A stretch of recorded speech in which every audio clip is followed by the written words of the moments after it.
है और इन पर आगे किस तरह से काम होगा, किन तारीखों में? राजस्थान प्रदेश की प्रदेश कार्य समिति में वर्तमान की अशोक गहलोत सरकार की विफलताएं, थोथी घोषणाएं और केंद्र सरकार की प्रभावी योजनाओं को धरातल पर उतारने में अक्षमता, अपने सरकार की बिना किसी आधार के थोथी घोषणाएं करना, राजस्थान में फैले भय, भूख और भ्रष्टाचार की स्थिति, राजस्थान में अराजकता की स्थिति, राजस्थान के सरकार के फेल्योर के हर विषय को राजनीतिक प्रस्ताव ने माननीय राजेंद्र सिंह जी ने पूरे विस्तार के साथ में रखा है और पार्टी के कार्य समिति के सभी माननीय सदस्यों ने एक राय होकर के राजस्थान की सरकार की विफलताओं पर रखे गए राजनीतिक प्रस्ताव पर मोहर लगाई है।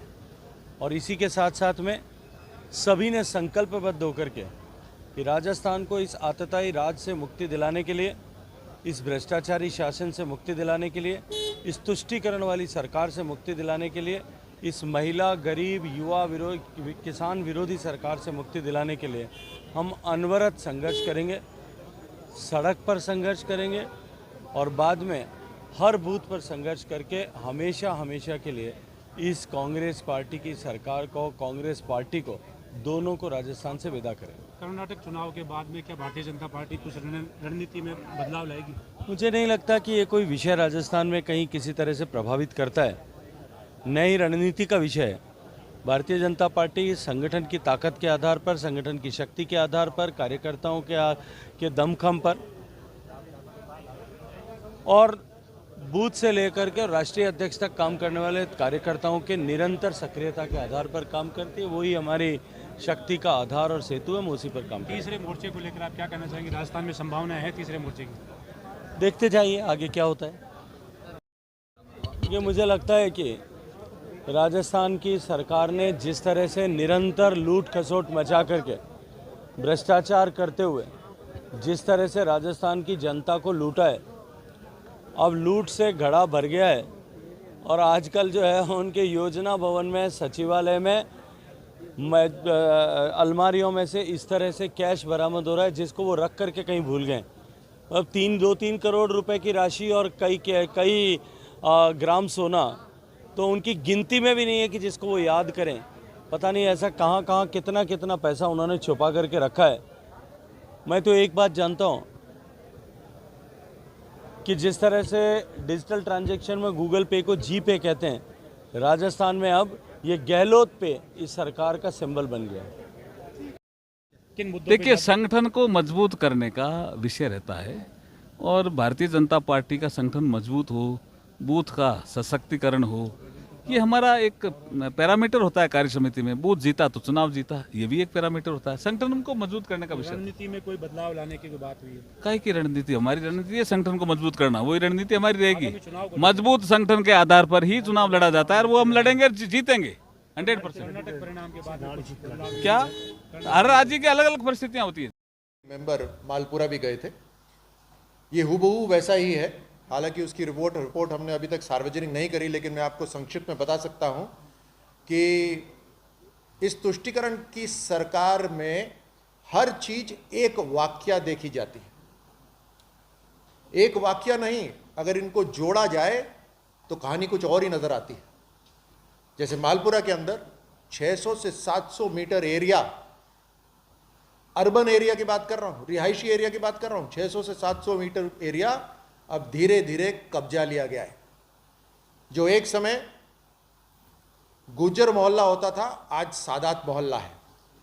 अगर ये कानूनन हो तो किसी को कोई आपत्ति नहीं है।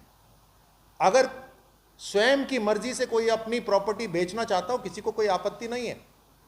लेकिन ये जब दंगे करके, लड़कियों को डरा धमका कर, इस तरह का माहौल बनाकर कि आपको लगे कि आप तालिबान के अंदर ही आके रह रहे हैं या पाकिस्तान में रह रहे हैं, जबकि आप हिंदुस्तान के अंदर रह रहे हैं, ये मंजूर नहीं है।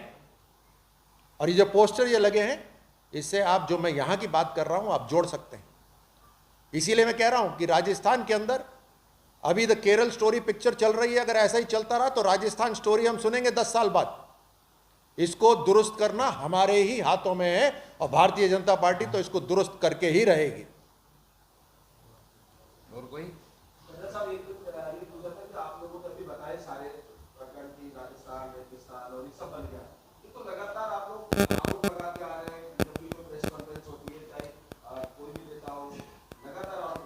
नया क्या है कि अब बीजेपी किस आधार पर आगे पहुंचेगी, आगे बढ़ेगी, जनता के मुद्दे किस तरह से उठाएगी? देखिए, नया तो ये है कि हम तो बोल ही रहे थे 4.5 साल से।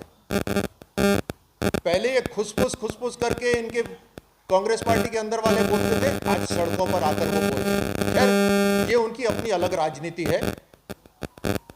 4 साल तक, 4.5 साल तक पूरे सत्ता भोगी, उसके बाद अब कांग्रेस वाले खुद ही कांग्रेस सरकार पे आरोप लगा रहे हैं और उसका समाधान भी बता रहे हैं कि उन्हीं को मौका मिलना चाहिए। क्या शानदार! जैसे राजस्थान की जनता तो जैसे सोई हुई हो। हम लगातार सतर्क होकर जनता को आगाह करते आ रहे हैं, जागरूक करते आ रहे हैं आप सबके माध्यम से। हम सड़कों पे भी उतरे हैं, हमने धरने भी दिए हैं, लगातार देते रहेंगे और जब तक ये सरकार हटेगी नहीं, जब तक भारतीय जनता पार्टी आंदोलन करती रहेगी।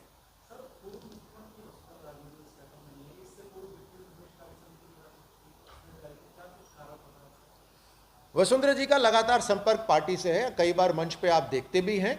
आज किस कारण से नहीं आ पाई, उनका कोई व्यक्तिगत कारण है। मुझे पता है कि प्रदेश अध्यक्ष से उनकी बातचीत हो चुकी है। पिछले सप्ताह वसुंधरा जी नागौर के दौरे पे आई थी।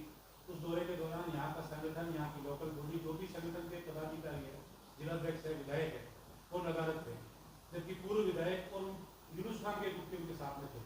इसकी वजह क्या है? मुझे लगता है कि इसके अंदर ये मसला मीडिया में ज़्यादा उछाला गया है, ऐसी बात नहीं है।